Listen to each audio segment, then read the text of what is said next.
Taking the radius of Earth to be 6,400 km, by what percentage will acceleration due to gravity at a height of 100 km from the surface of Earth differ from that on the surface of Earth? We know that acceleration due to gravity at a height h, for small change in value of h, we can use this equation g naught into 1 minus 2h divided by r. We are taking it as this equation because 100 kilometer is less as compared to that of 6,400 kilometer. So we can write acceleration due to gravity at a height h is equal to, we can write as g naught minus g naught into 2h divided by r. Or you can write this acceleration due to gravity on the surface, that is 2h into g naught divided by r is equal to acceleration due to gravity on the surface minus acceleration due to gravity at a height h.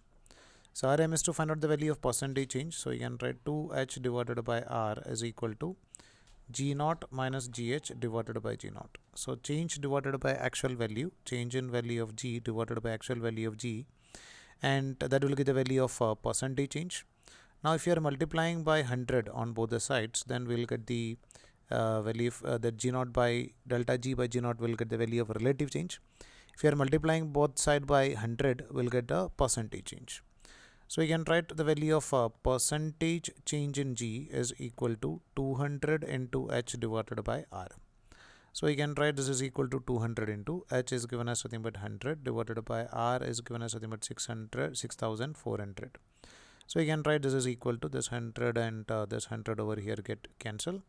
So this is like 200 divided by 64, which is something like 100 divided by 32, which we know that it is approximately near to 3.